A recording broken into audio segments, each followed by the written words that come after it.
আসসালামু আলাইকুম। আমি doctor Nazmin Sultana, obstetrician and gynaecologist, পারডি হসপিটাল। আজকে আমি কথা বলব গর্ভাবস্থা এবং রমাদান এই বিষয়ে।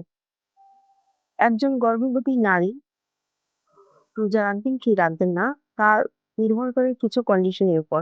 যেমন তিনি গর্ভাবস্থার কোন অবস্থার মধ্যে আছেন, কি ফার্স্ট ট্রাইমেস্টার আছেন না সেকেন্ড ট্রাইমেস্টার না থার্ড ট্রাইমেস্টার আছেন সেটার উপর।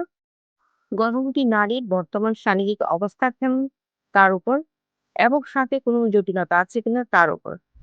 তো রোজা একটি ফরজ ইবাদত, এটা সবার জন্য রাখা ফরজ। তবে ইসলাম ধর্ম গর্ভবতী নারীদের জন্য রোজা ছাড় দেওয়া জায়েজ আছে। কখন একজন গর্ভবতী নারী রোজা রাখতে পারবেন না? যেমন গর্ভবতী নারীর যদি রক্তশূন্যতা থাকে, উচ্চ রক্তচাপ থাকে, গর্ভাবস্থায় যদি ডায়াবেটিস থাকে এবং রোগী যদি ইনসুলিন গ্রহণ করে, রোগী যদি বাচ্চার নড়াচড়া কম অনুভব করে, গর্ভথলিতে যদি বাচ্চার পানি কম থাকে এবং রোগী যদি অনেক বেশি দুর্বলতা অনুভব করেন, তাহলে এই ক্ষেত্রে রোজা উনি রাখতে পারবেন না। কিছু কিছু বিপদের লক্ষণ আছে, যেমন একজন গর্ভবতী নারী যদি রোজা রাখেন তাহলে কখন উনি রোজাটা ভেঙে ফেলতে পারবে।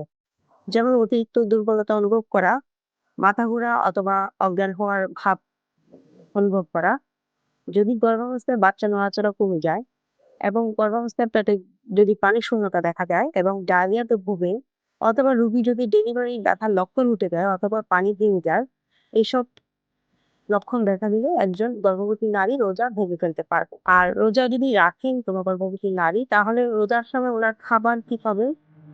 সেহরির সময় আমরা বলে থাকি কার্বোহাইড্রেট এবং সাথে প্রোটিনযুক্ত খাবার খেতে হবে, এবং ১ গ্লাস দুধ, ২টা খেজুর এবং ভাত, মাছ, মাংসের সাথে অবশ্যই ১টা ডিম অবশ্যই থাকতে হবে, এবং ২ থেকে ৩ গ্লাস পানি খেতে হবে।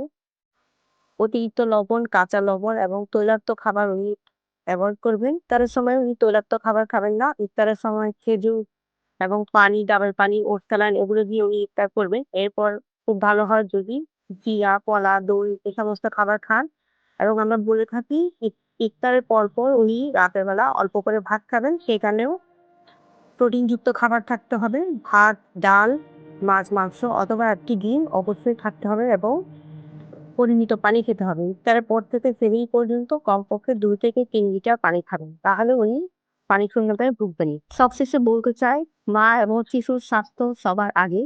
যদি মা কোনো কারণে অসুস্থতা অনুভব করেন, তাহলে উনি যেকোনো সময় রোজা ভেঙে ফেলতে পারবে, এবং এটি ইসলামসম্মত এবং জায়েজ। এবং যদি পেশেন্ট প্রয়োজন মনে করে তাহলে একজন চিকিৎসকের শরণাপন্ন হতে পারেন।